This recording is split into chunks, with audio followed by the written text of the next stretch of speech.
You're listening to Not Another Diet, the podcast, episode 7.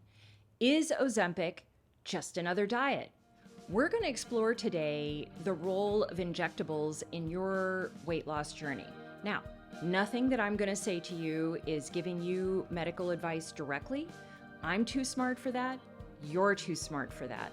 The purpose of today's episode is to bring up some questions, some larger issues about the role of these drugs in weight loss in general, and have you thinking a little bit differently about something that is probably super tempting. I know we're discussing it in my group coaching, and it's on everyone's mind. And I'll be honest with you, when I first heard about the drugs, even I, who doesn't have any weight to lose, thought, that's interesting. I wonder what it would do for me. So if, I'm susceptible to it, then I have to imagine that someone who's still struggling with chronic weight gain is also thinking about it. So let's get into it.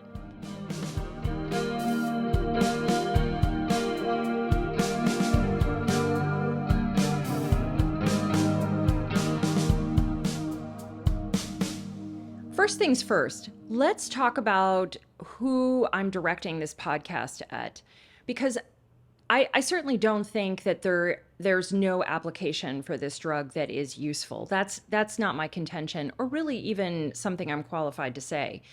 Who I more want to speak to is someone who was in my particular stage of life for 20 plus years, which is dealing with chronic weight gain. So as I define chronic weight gain, it's that your weight goes up and you beat it back down with diets over time, but then it comes back, and then likely even more. And again, in past episodes, I've talked about how dieting actually traps you into chronic weight gain. So hopefully you've listened to those episodes and you've got that good base of knowledge going forward into this particular one. But there are people who've struggled over a lifetime with 20 and then 30 and then 40, or in my particular case, 55 pounds of weight gain by the time I was at the very end of my long period with chronic weight gain.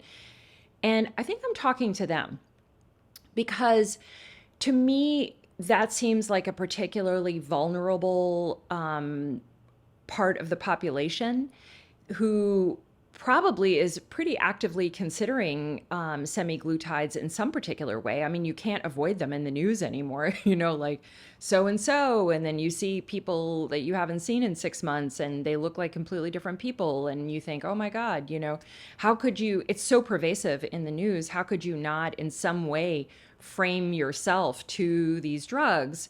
And, I think is a good time to share with you how I feel about them myself personally, now that I'm going on 14 years of weight stability now. So the weight came off, as I've mentioned, or I've talked about in prior episodes, but 14 years later, I am so grateful that these drugs were not available to me. And the reason is that the process of finally, I don't like to say tackling weight loss, because that sort of makes it sound like it's this thing that you're going to wrestle with, but I think the process of learning how to reframe my relationships, how to be a person who can be consistent, how to deal with temptations, how to self-soothe, all of these were actually a crucial part of my personal development as a person. And they have really informed my self-concept. I am now a person who thinks differently about myself as a result of going through this process. I think of the weight stability or the weight loss, again, if you've listened to prior episodes, and I hope you have, you know that I don't make any distinction between weight loss and weight maintenance, right? Like, how you lose the weight is how you have to live. And learning how to live is actually how you lose the weight. So I cherish that process now. 14 years later, I cherish it. It's like an asset, and it belongs to me. And I think if I had been presented with that drug, I try to put myself back in that position. If I had been presented with that drug, 14 years ago, where I was 55 pounds and I didn't feel good, and getting dressed was difficult, and getting in pictures was difficult, and sports that I wanted to do were difficult, I probably would have been very tempted. So if you haven't done it, kudos to you. You've withstood the temptation so far.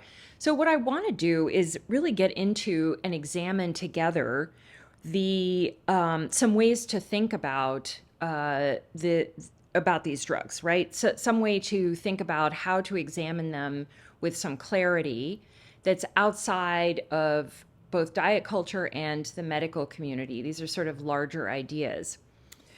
And you might be thinking,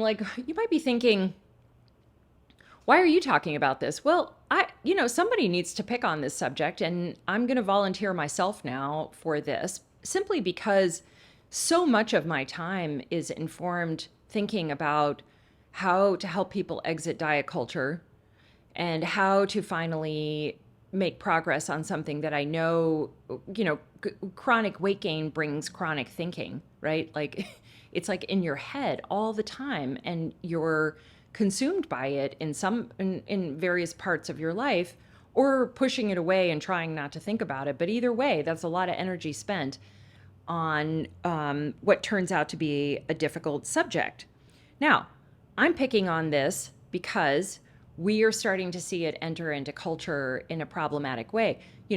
Now you're seeing it injected into people at med spas alongside Botox, right? And what I think is there's many problematic things about that. One is that they're giving people huge doses, which who knows how that's going to affect them long term. But put that aside for a second. This really speaks to the aesthetic side of weight loss. This speaks to the part of you that's like, I want to be thin, or I could just look better and then, get what the world promises you when you look a certain way.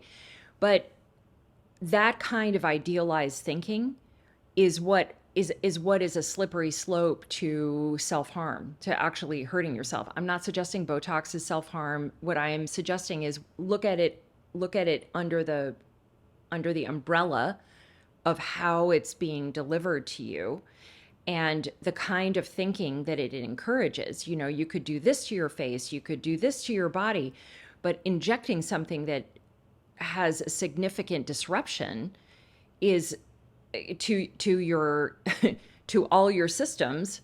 Again, I'm not a medical professional. I'm not suggesting I understand exactly what it's doing, but I have some idea of what it's doing. And when a weight loss medication is being delivered to you in an aesthetic environment, you have to ask what's actually being sold, right? It's not health, it's beauty. And beauty is part of social capital. It's part of how we value people in society in the hierarchy of what's good, which of course is another extension of consumer culture. And I could go down a whole rabbit hole of that, but let's back up for a second. There was an amazing article in the New York Times recently. They had done a very small micro study of who is using these drugs within the city of New York. And it wasn't really a big surprise to me, but it was interesting to see it in print. And who was using these drugs with a high proportion were wealthy people. And these are people who have access to good nutrition, plenty of time for self-care, plenty of time for movement. So I'm going to extrapolate from there, but go with me. I have to assume that what is happening in those environments is that this drug is being used to get an extra degree of thinness. And this extra degree of thinness is social capital in that environment.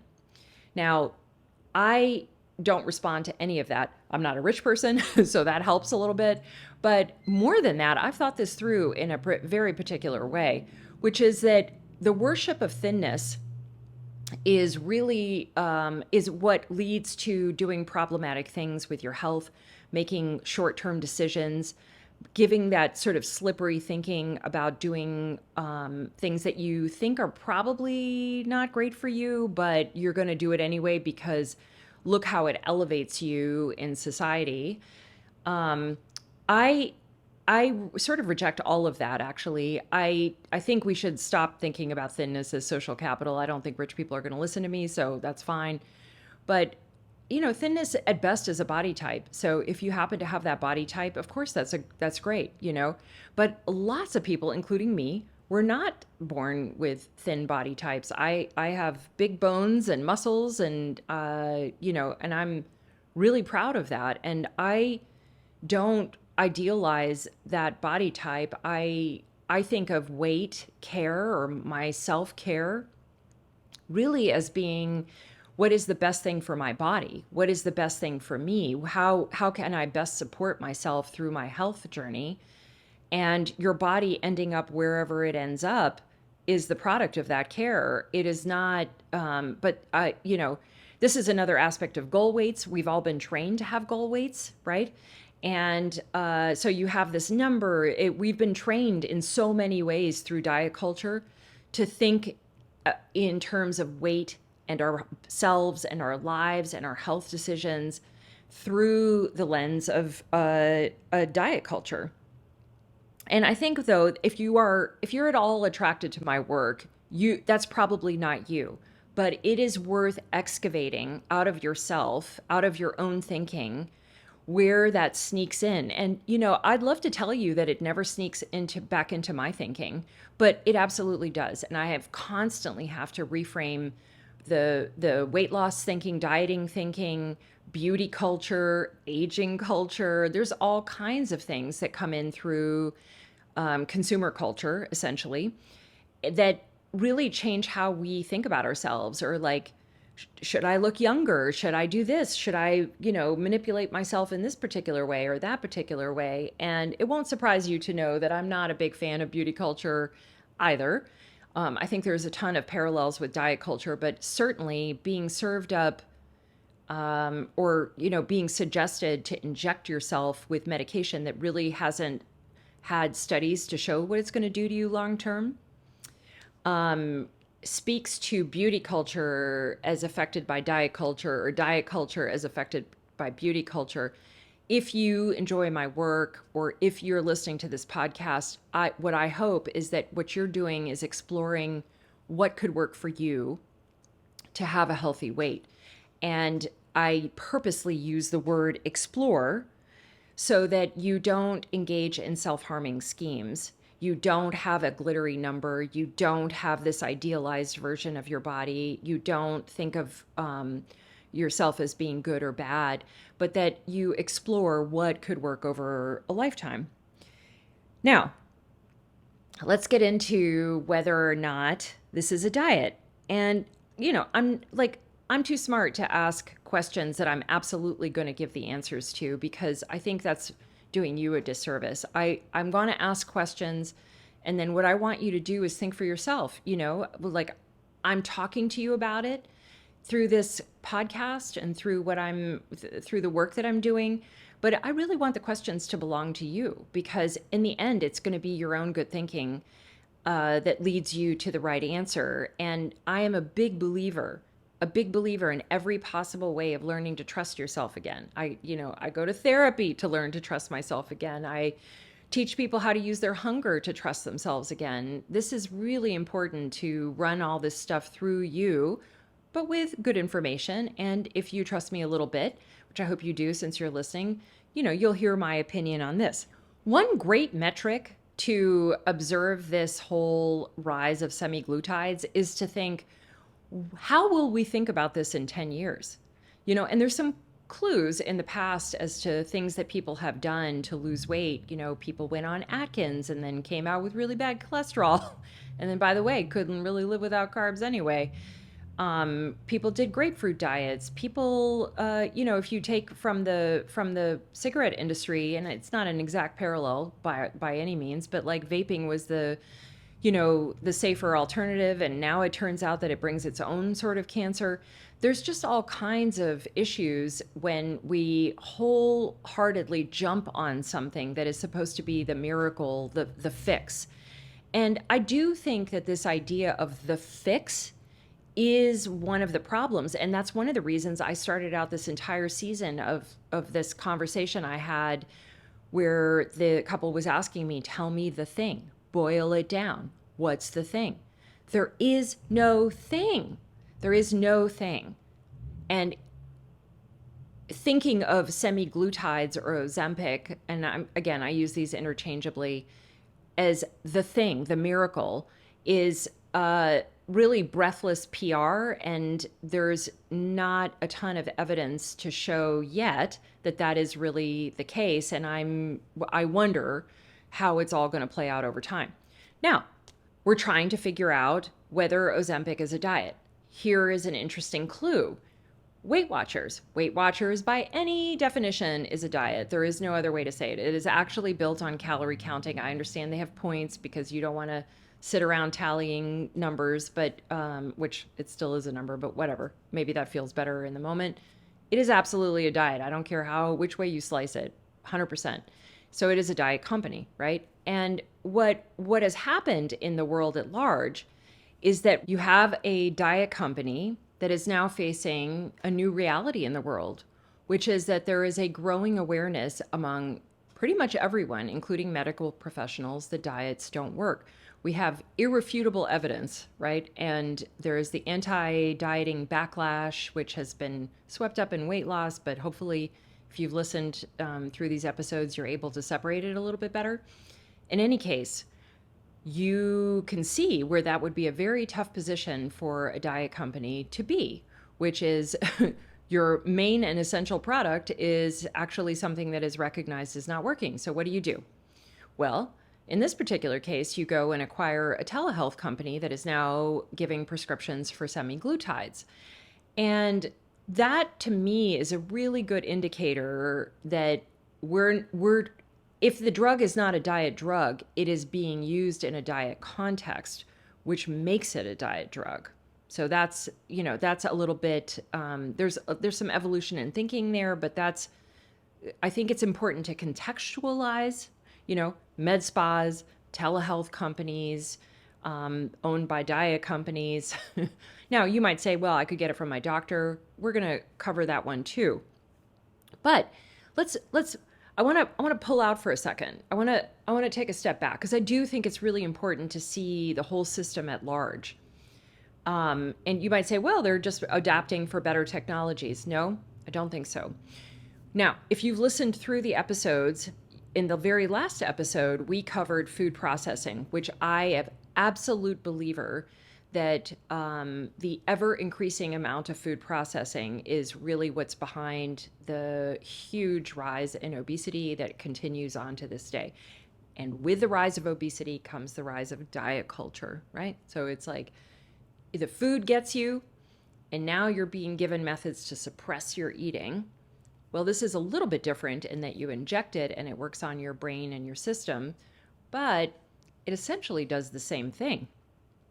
It artificially and depending on how much you use the drug, it does it temporarily, right? So in any case, you've got, back up for a second, you have food processing, and then there was the diet culture method of counting calories. We were going to count our way out of this, which episode 4 and 5, I covered that, and I will die on that hill. I hate calorie counting forever and ever, always, amen.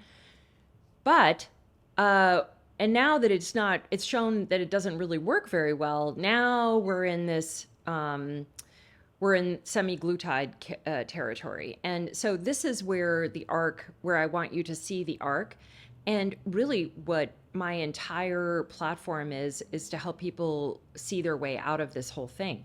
I absolutely think you can bring calm to your eating, calm into your brain, calm into your life, but you have to think a little bit differently about where all of those triggers are coming instead of thinking, well, I am just this way, right?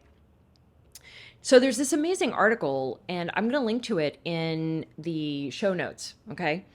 And it was the title will tell you everything about the extrapolations that I'm making, or the connections that I'm making. That's a better term. It's called Big Food, the Diet Industrial Complex, and Now Miracle Drugs. It's written by a woman named Rita McGrath.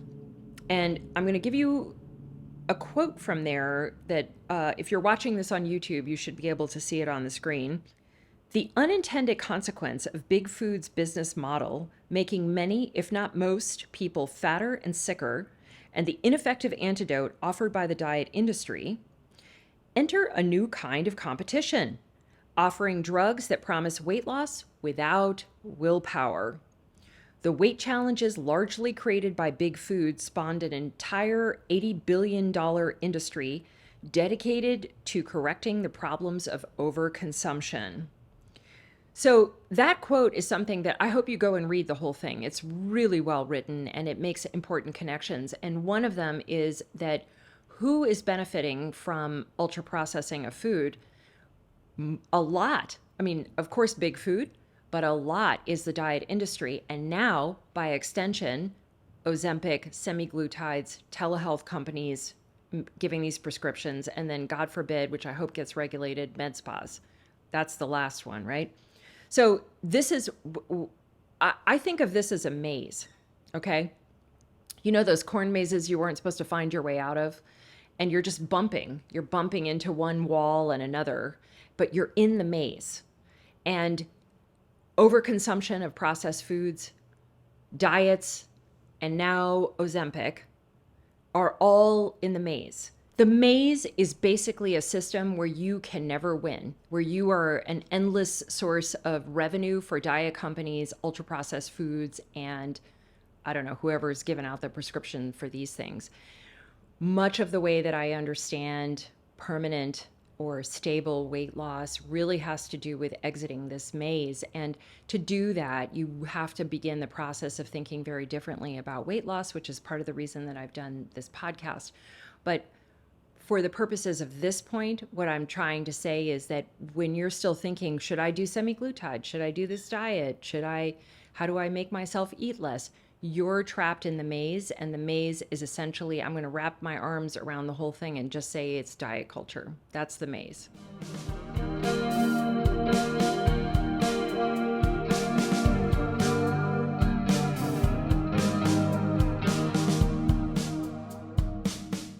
One of the things that I do when a new member comes into the program is really talk to them about their lifetime experience. I love it. Like, I really love to hear about people's stories and also get a lot of perspective on backgrounds, on mindsets, on what people have tried, on where they are in their journey. Are they in, a period of deep frustration, or have they made peace with some of it? I don't, it's hard to tell until I talk to them. But one story has really jumped out at me for the purposes of this podcast, and I had her permission to bring it to you.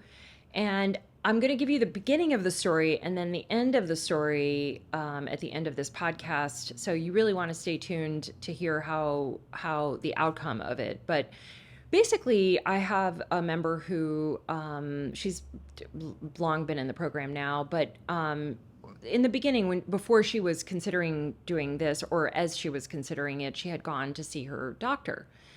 And I think she had maybe, 25 to 35 pounds of, it fluctuates, of chronic weight gain, a lot of time on the apps, a lot of time counting and tracking. In fact, I think she would tell you that she probably did it over a lifetime.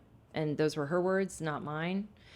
And, for background, she's a very savvy woman. She works for a large university medical system as an executive. Like, this is a person who has always had good healthcare available to them. So I won't name the system, but you would recognize it if you heard it. And so in any case, she goes to see her doctor about this issue. Or maybe it's during a physical, whatever, and bring up the subject of weight. But there is weight gain that she's dealing with, and she wants to know how to handle it with her doctor. She wants to have a deeper conversation about it. And, she's basically given three answers from the doctor, which are to accept it, which out of the three, I will tell you, I like that one the best.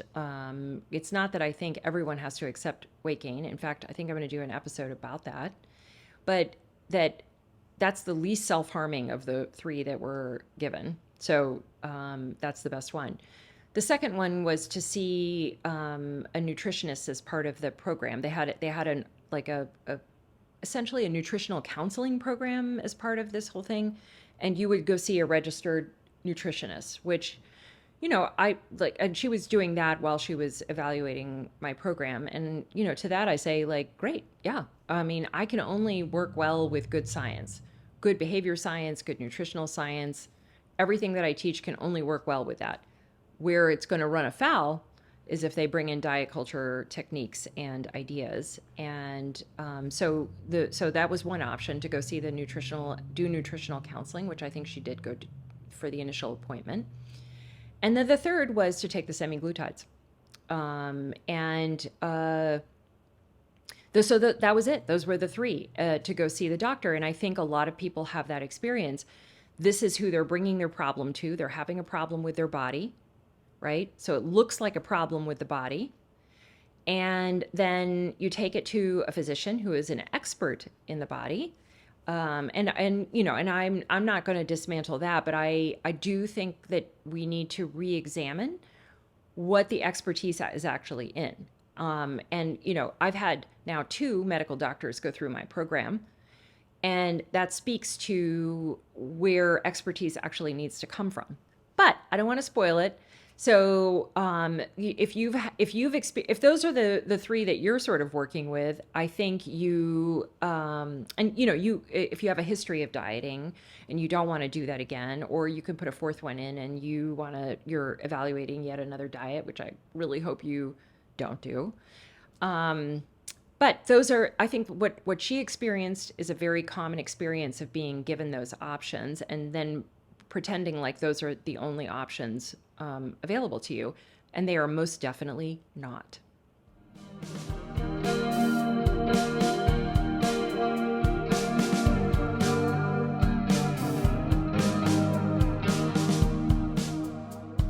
Let's get into the questions to help us figure out if Ozempic is just another diet. Here's my first one. Is it a temporary measure? Now, you could certainly make a case for doing this over a lifetime, even and accepting whatever health consequences come from a drug that hasn't been studied for use over a lifetime. And that's, you know, it could be that whatever's happening with weight is worse than whatever future consequences may arise from that. That's probably not the person I'm really speaking to out of this for this podcast. What I'm speaking to are the people like me who had chronic weight gain and are probably approaching this drug thinking, I will do this drug to get to a particular weight, and then then I go off of it, and I will figure out how to sustain that. And that's a really difficult place to be. Number one, that's diet culture, weight loss maintenance phase thinking. And as you probably already know, my take on that is how you lose the weight is how you have to live. Choose carefully. And you've probably, if you're familiar with my work, you've heard me say this sentence so many times, but I think I'm amazed at the amount of diet culture inventions where I get to say it all over again. And so this is sort of one of them, but it really speaks to the temporary nature of how people think of these drugs. And what you're missing out of there is a deep and long and wide process to figure out how to get to that healthy weight. You know, the process of learning how to get to a healthy weight is a very important one. And you are upending it through this, through doing something short-term and temporary. And I'll go into that a little bit more, but it's worth asking the question, what happens when you go off the drug? And you can do a very quick Google search to see for yourself and see all the articles that are going to come up about how quickly the weight comes back. But the New York Times has a great one called Ozempic Can Cause Major Weight Loss. What happens if you stop taking it? And there's a quote that I'll read for you here. But Ozempic made her nauseated. On the days she used the medication, which she injected with a needle into her stomach, she would dry heave. For a while, Ms. Ford took her doses on weekdays so she wouldn't waste a weekend being sick. But eventually, she told her doctor she didn't want to feel queasy so often. They agreed that she should stop the medication. In just 2 months, Ms. Ford said she gained all the weight back. That is, you can look across all sorts of experiences to see that once you end the medication, the weight does in fact come back, and very rapidly, which speaks to how it affects your body. And the other thing is that we know that one of the few ways that you can injure your metabolism is to lose weight and then put it back on, and lose weight and put it back on, and especially if the weight loss is fast and it came at duress. A great study was done on the Biggest Loser participants, which is like, I think of that as like the Idiocracy version of weight loss. I don't know if anybody's seen that movie about, our society run amok through stupidity and uh, consumerism, basically. But the Biggest Loser, we're all essentially just living out a version of the Biggest Loser when we think about weight loss. And in fact, my experience with my own weight loss and my members too is very different, very gentle, very slow, and of course, longer lasting. But we don't think of anything that we're doing as temporary at all. From day one, you're thinking about a sense of permanency, permanency to your behavior. And I think if you're thinking about taking this drug in a temporary way, then you are treating Ozempic just like another diet. Next question.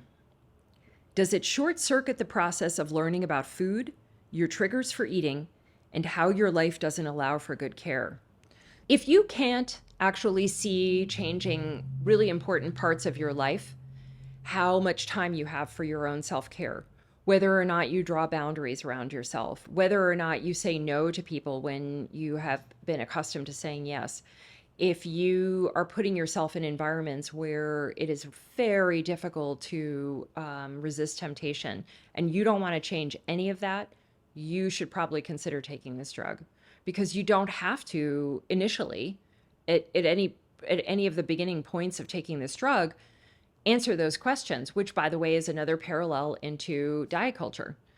When you go on a diet, they're not talking to you about any of the things that I talk to you about how you're triggering yourself and how you soothe yourself, how you soothe your difficult emotions, which is a big one. It's a huge one. You really can't even talk about weight loss without talking about that, about how ultra processed foods and your emotional environment have melded together for a lot of people to disastrous results.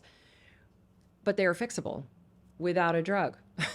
just not in a overnight kind of way. You hear these stories on Ozempic where, like, oh, I took the drug and I stopped thinking about food.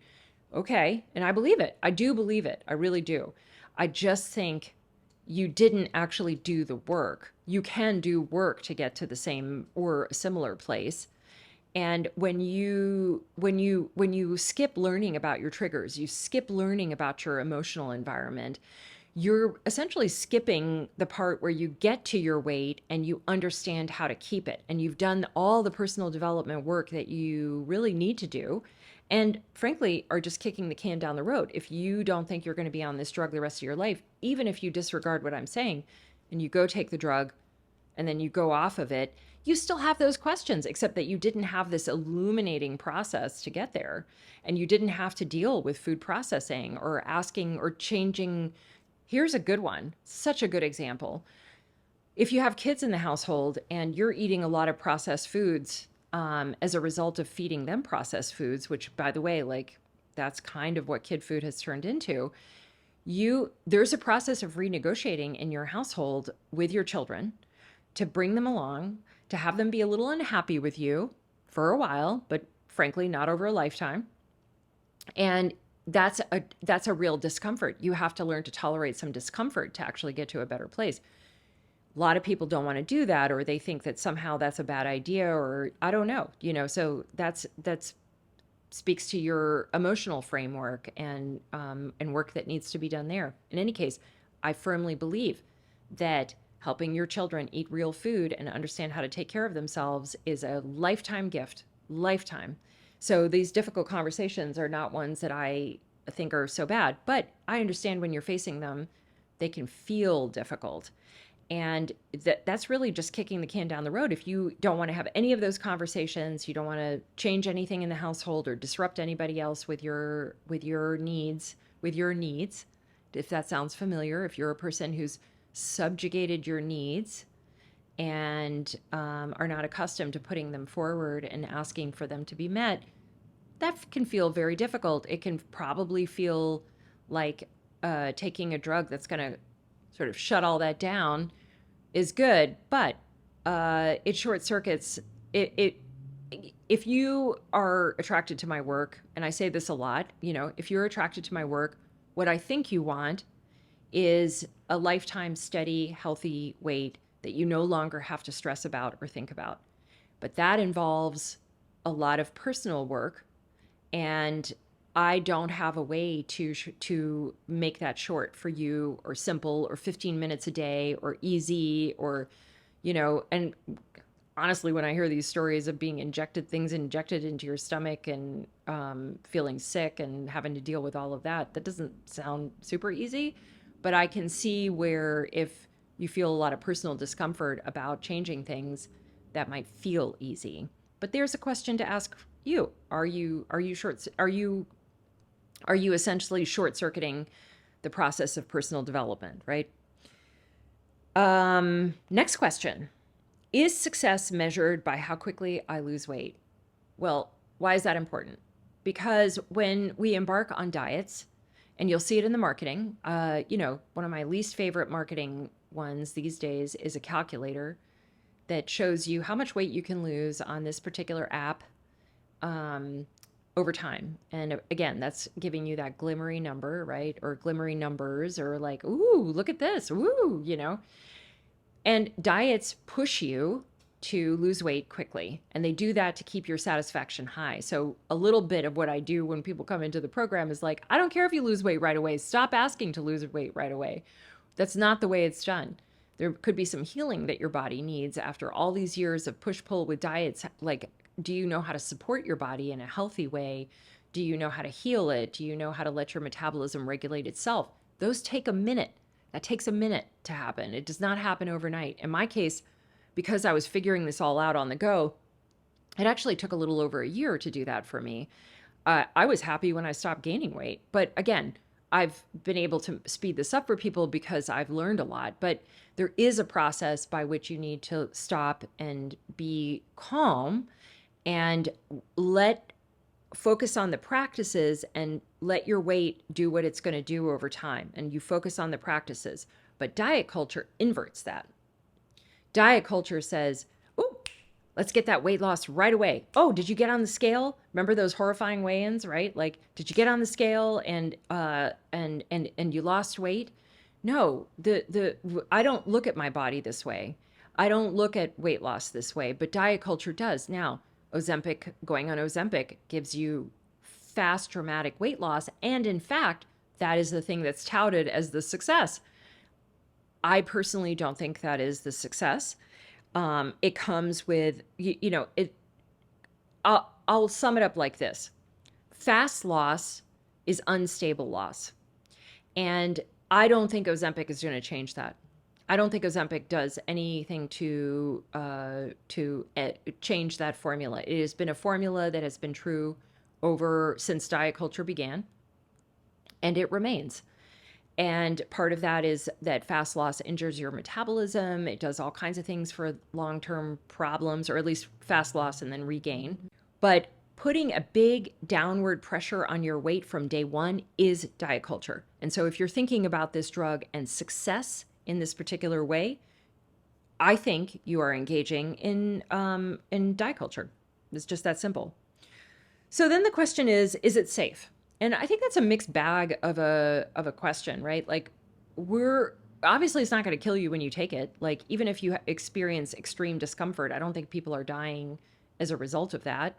Although the side effects do sound really, really terrible. And now there's compounding pharmacies that are making unstable versions of this because, the demand has been so high. And med spas, by the way, are injecting people with massive doses. So who knows what that's doing. But, there was this great article in the New York Post about people's reaction to the drug. And one guy said, you might go through hell. You might go through hell? I mean, I think back on my own weight loss journey, and literally none of it looked like that. None of it. Not a single day did I go through a process that sounded or felt or looked anything like going through hell. In fact, I will tell you the opposite. Most days I woke up and thought, oh my God, I can't believe how much I like my life. I can't believe how good my body and my energy feel. And this was before I lost all of the weight. This was simply a part of the process of healing. There were such benefits to changing my nutrition and getting outside and moving more regularly that had nothing to do with weight. But then eventually I found out later through scientific studies that actually supported my healthy weight. I slept better. My thinking was clear. My mood stabilized. It turns out that all of those things are linked to eating whole and unprocessed foods, getting plenty of sunlight, having time for rest. So what is good for all of you is also good for your weight. But going back to whether weight loss, diet culture has trained us to think of weight loss as unfun. Diet culture has trained us to think that we have to suppress our eating, that we can't be fun for a while because we've got to go do this diet. We can't go hang out with our friends. We can't do fun things. And that just was not my experience. Now, I've changed some of the definitions of fun. I don't think overconsumption is fun. I don't like that. That doesn't make me feel good. But I certainly never thought of the process of losing weight as waiting to jump back into my life, that I was doing this thing and then I would go jump back into my real life. Now, I'll leave it to you and your own research journey if you are thinking about using Ozempic in this particular way. I will do this unfun thing. I will suppress myself. I will, go through these terrible bouts of nausea, and I don't even know what else. There was a lot of GI distress in the articles that I read, and then I'll get to someplace better. My weight loss journey looked absolutely nothing like that. And by extension, now what diet culture calls maintenance phase, which is just my life, it looks nothing like that either. And what does it say about the work you've done on self-acceptance that you're willing to endure extreme side effects or accept later health problems to have weight loss? I don't think that you have to love a body that doesn't feel good right now. I don't think you have to do that, or like love the physical symptoms of a body that doesn't feel good. But I do think that learning how to accept yourself as you are in the particular phase of life that you are in, even if that's body neutrality, which, by the way, you should definitely Google that if you're interested in that as a subject. I think it's great. Body neutrality is one that I really get on board with. Because to me, body neutrality and reasonable self-acceptance are two sides of the same coin.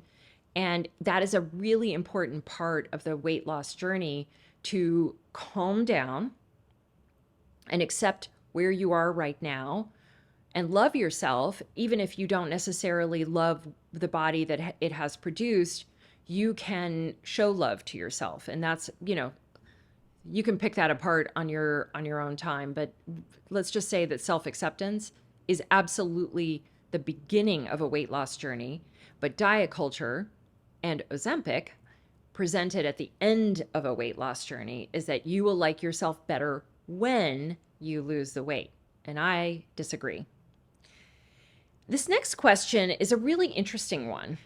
And if you're struggling with your weight, this isn't one you're thinking about right now. What you're thinking about is this unruly body, this difficult body, all the words that we've put on our bodies that are really just actually symptoms of our insane modern world and, frankly, modern food processing. But it's an important question to think about because it speaks to the role of food in your life. And the question is, will it stifle your enjoyment of food?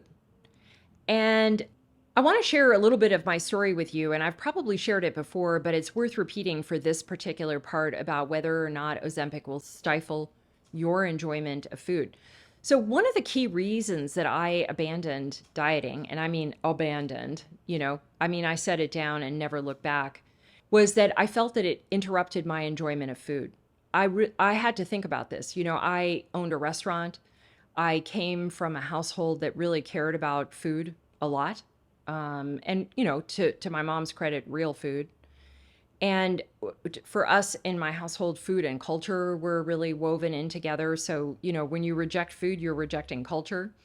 And a lot of people who were born from immigrants will absolutely understand what I'm talking about. But I love food. I genuinely love food, and I have been a lifetime good cook. If you look at my Instagram, what you basically see for my personal Instagram is a whole lot of food that I either made, want to make, or am excited to eat. And that's not an act. That's an important part of my pleasure in living. Now, I have reconciled where overconsumption comes in and how to deal with overconsumption. And I certainly don't think about vacations as a place to just put the feed bag on and, eat this croissant thing and that. I mean, I'm not knocking croissant, but like my point in saying that is that I'm not standing in every line to eat everything as a pleasurable thing, but I do care greatly about food. And in fact, that was the central, like where I'm bringing you back to is the central reason that I wanted out of diet culture was the way that I saw it treated and abused food. And I think of the pleasure of eating as being very interrupted by asking me to count calories, asking me to track my food and write things down. I'm now outsourcing. I'm doing a whole lot of things that are not natural to human behavior and certainly not to the enjoyment of food. So I thought about this. Now, I didn't think about it in relation to Ozempic, of course, because it wasn't available at that time. I did think about it in relation to diet culture. And so I think there's some real parallels here. Like, if you are taking the drug and it has so suppressed it that you no longer really think about food as enjoyment, or that you are enjoying food, and if you go Google the articles, you will see people saying this, like they miss the interest that they had in food. And the last question: does it rely on thinking you are faulty or have a faulty body? And I think the answer is pretty clearly yes, right? Like diet culture, as I've mentioned in episodes 4 and 5, I think, maybe episode 3, I don't remember. But I've gone through this one before to talk about like diet culture makes you the problem. Diet culture encourages this endless focus on the self, your appetite, your metabolism, your hormones, your this, your that. So the way that I see it, the semi-glutides are really an extension of that. You are the problem that needs fixing. And, wrestling with your body or like suppressing it or getting your body in check is very much Western thinking about how to deal with weight gain. That's really like, this is just a more extreme version of it. But this is almost what I would call like the end product of diet culture, like forget trying to put stuff in the apps and everything, like just inject yourself and get a really a drastic change. But as I've made the case to you through the food processing episode and all kinds of things, the problem isn't you. The problem is that you live in an obesogenic environment and you don't know how to navigate that. And you have to learn to navigate it if you want a long-term healthy weight.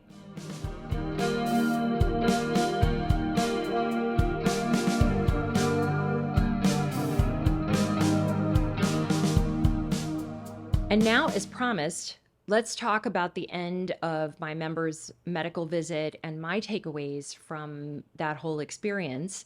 And what's helpful is that she would probably concur with all of this as well. And so, that feels pretty good to help someone else through that process, right? But in any case, she went to go see her doctor, and remember, she was offered semi-glutides, acceptance, or nutritional counseling. So let's talk about the nutritional counseling that she went to. Very first day, the nutritionist, this is through a medical system, through a university medical system. Very first day, the first thing that's offered is she should start food tracking, right? which is the very thing that I tell. This is the exact thing that I ask people to stop doing from day one. And, like that can be a difficult thing if you've been used to doing that over a lifetime. But I think it's diet culture and it if I'll put it this way, if you want to learn the skills of natural eating, you learn those skills. If you want to learn the skills of food tracking, go track your food. Different things. In any case, in the very first meeting, this was what was presented to her, and she said, "Yeah, no thanks. I'm going to go try this program," which is where she ended up signing up with me. And here was the response from the nutritionist. She said, "Yeah, I don't really like it either, and I don't do it." I just thought, like, both of us laughed about this. This is so ridiculous. This is so ridiculous. It's not that I think nutritionists do a bad job or whatever. What I think, if you zoom out for a second, is that because so much of weight loss is informed by diet culture, it has seeped its way into even university medical systems where that's they don't have tools. They really don't have tools. They don't have good tools. And so, you end up relying on the good old standby that came up in the 1960s, and these sort of half-baked diets that have now like become so pervasive. So, obviously she went in a different direction, and then she also decided not to do the semi-glutides. And, the reason I know all about this is that it was brought to group coaching, and it was something that was really on her mind in the beginning. And so I thought, like, great, let's do a whole group coaching about this, because if this is something that's nagging at the back of your mind, then we need to deal with it together so that you can set it down and do the work. And that was my thinking, and it worked. And it was a good thing to do. And it gave me a lot of insight into how people are thinking, which is one of the reasons I wanted to do this episode. But I think, the semi-glutides at the doctor's office, can feel very official, right? Like, well, my doctor said that, and he is an expert in bodies, and I take no issue with that. Where I take issue with is that whether or not for most people this is a medical issue. Is it a disease? Is it a medical issue? Or is it a completely predictable outcome of the modern obesogenic environment, to include food processing? And we don't know how to navigate that. We don't know how to navigate that. And doctors don't know how to navigate that. That's not, in fairness, that's not their skill set. That's not the thing that they have been trained to do. And so we're going and laying this problem at the feet of people who actually don't really know how to help us through. And I can tell you, through my own weight loss journey, this was definitely the case. I went to see nutritionists. Really, that didn't do a whole lot for me. I went, and not that I think that they don't understand food. What they don't understand is what is going wrong, and and what the blocks are to behavior change. And as I understand weight loss, it is 90% behavior change. Yes, you have to learn about your own body. My body is not the same as someone else's, but that's a process. That should be a joyful process of discovery, to learn about yourself. That's a benefit, not a downside, But I went to go see my doctor, and I got pat answers like eat less, move more, but nothing about the obstacles to doing that, which are actually embedded into people's lives. So what I would tell you is that I think people are going to the wrong places for solutions. Now, I understand that, a little bit here I'm promoting myself, although this is the purpose of doing this podcast. And, I think in the beginning I was very sheepish about this. I felt like, well, who am I to talk about this? And my God, when I when I launched this program, I was terrified, terrified. I was like, who am I to be talking about this? And, I'm not a nutritionist. I'm not an expert in medicine. And what am I bringing to this process? But over the last 2.5 years, I have learned what I'm bringing to this process, which is that I am, for a lot of people, not for everyone. I don't want to make a blanket statement about how I can help every person on the planet, but for people who are very much in a similar system as I was, or chronic weight gain, what I am doing is showing you how and where to have behavior change, and what is blocking that behavior change, and how to evaluate food, and how to do all of these things by trusting yourself. That none of that is a thing that is learned in medical school, or frankly, even nutritionists. And again, I think these professions really have an important role in society, but I would posit to you whether or not they have an important role in weight loss. So I hope I've given you some amazing tools to think about Ozempic or the semi-glutides and make a good decision for yourself. Thank you so much for tuning in to another episode of Not Another Diet, the podcast. You can find me on YouTube, Apple Podcasts, Spotify, or anywhere you listen to your favorite podcasts.